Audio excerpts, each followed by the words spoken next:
fue la que en principio inventó la prevención. ¿Por qué?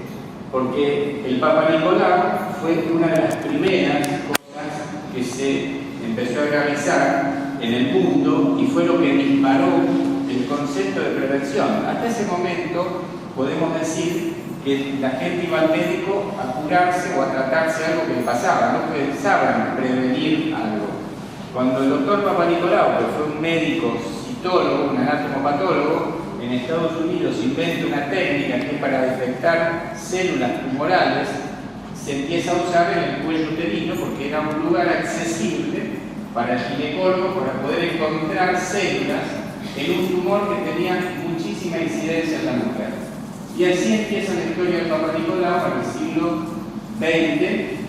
A partir del año 1920 la mujer empieza a tomar conciencia. Esto en el mundo se hizo muy popular, a tal punto que casi hay chistes de Vitamereno diciendo nena, es el Papa Nicolau. Es un viejo dicho, pero realmente eso ha salvado muchas vidas, aunque parezca una tontería. Se dice que si una mujer en la vida sexual hace 3 Papa Nicolau, o sea, más o menos uno cada 5 o 7 años, se evitaría 1/3 de las muertes de cáncer de cuello uterino.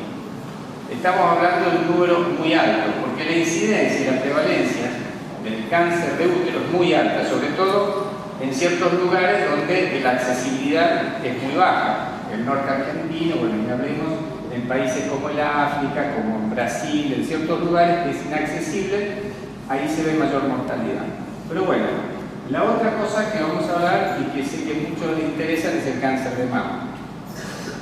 El cáncer de mama es un cáncer que por supuesto tiene muchísima importancia porque es el cáncer más prevalente en la mujer. Es el cáncer que más prevalece en la mujer. Los factores que influyen, sabemos perfectamente que existe la herencia. Hay carcinomas hereditarios. Los carcinomas hereditarios que tienen una sigla son los que tienen genes que se llaman BRCA, el BRCA1 y el BRCA2. Nosotros a veces los detectamos por la familiaridad. Son familias que vienen de muchos años prevaleciendo cánceres en abuelas, tías, son líneas que cuando nosotros las encontramos podemos sospechar esto. Este tipo de cáncer es el que menos encontramos porque realmente estas líneas han hecho desaparecer esas familias. Los factores ambientales, como perfectamente habló Guadalupe, es otra de las cosas que nosotros hacemos mucho hincapié. Pensemos en este caso. Cuando las japonesas, las personas que vivían en Oriente, las chinas, se fueron a vivir a Estados Unidos, empezaron a tener cáncer de mama. Japón es uno de los países, y China, que menos cáncer de mama mostraba en el siglo XIX y en el siglo XX. Casi no hay descripción de cánceres de mama. Cuando esa población amarilla se va a vivir a Estados Unidos y toma sus hábitos, se empiezan a aparecer con cáncer de mama. Entonces, existen factores ambientales. La obesidad, las dietas, el cigarrillo y los hábitos que, por supuesto, están dentro de esto que hablamos. Las hormonas. Está con signo de preguntas. ¿Por qué? Porque nunca se pudo establecer con exactitud que las hormonas provoquen el cáncer de mama. Es más, el problema probablemente sea un error de cómo esto nace.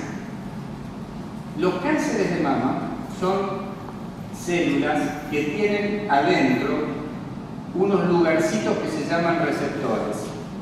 Los receptores es donde ciertos elementos, como por ejemplo los estrógenos, la progesterona y algunos otros, llegan y las activan. ¿Qué sucede? Todas las células tienen receptores. Algunas células de cáncer de mama tienen receptores positivos. Entonces, esas células que son oncogénicas o que tienen el cáncer, si uno le da estrógeno, crecen. Pero no significa que dar estrógeno haga crecer una célula oncológica. ¿Me entienden el concepto? Eso es muy importante. Por eso que cuando se hizo terapia de reemplazo hormonal durante muchos años, hubo muchas personas que la necesitaban, la abandonaron y que la hubiesen utilizado y perfectamente podían tener una mejor calidad de vida porque no tenían riesgo. Entonces, bueno, en este momento estamos en eso. Después me hacen las preguntas. vamos al cáncer de útero. El cáncer de útero es un cáncer que tiene conocimiento de qué lo provoca. Es el HPV. El HPV provoca el cáncer de cuello. Durante años se sabía que el cáncer de cuello tenía mayor prevalencia entre las mujeres que tenían cambios de parejas, hábitos sexuales, y después, con el tiempo, se fueron estudiando, se dieron cuenta que era un virus, primero se pensó que era un herpes, después se determinó que no, que era el Human Papilloma Virus, así se llama, de los cuales hay más de 142 tipos. Aclaremos que tener un HPV no significa tener un cáncer de cuello, eso es muy importante, porque el cáncer de cuello lo forman y lo producen básicamente el 16, 18, está el 32, 34 y el 52, 58, pero son los más prevalentes son estos. El resto producen otras cosas, así que tener un HPV no es poder tener un cáncer. Los factores ambientales, volvemos a lo mismo, las mujeres que fuman, las mujeres que tienen, digamos, una dieta inadecuada, hábitos de higiene y también el hábito de tener relaciones sin profilácticos. Ese es otro de los datos importantes porque es una enfermedad de transmisión sexual. Pasa a la siguiente. Esto es para simplemente hablar de una ONG que hizo en Latinoamérica. Estas son las cifras en Argentina para tener un poco de idea. El 75% de las mujeres con cáncer de mama en el país no tienen antecedentes familiares. Eso significa que no hay que hacerse el control porque tengo una tía, una abuela. No, hay que hacerlo sí o sí. 58% de los casos de cáncer de mama se diagnostican en mayores de 60 años. Cuando a veces dicen algunos médicos que después de los 80, 85 años no hay que hacerse una mamografía, creo que están errados. Porque la prevalencia del cáncer de mama en una persona que está bien físicamente es más o menos de 1 en 10 en esa edad. Entonces es muy importante que la gente grande se siga controlando. Y abajo mostramos con respecto al cáncer de cuello.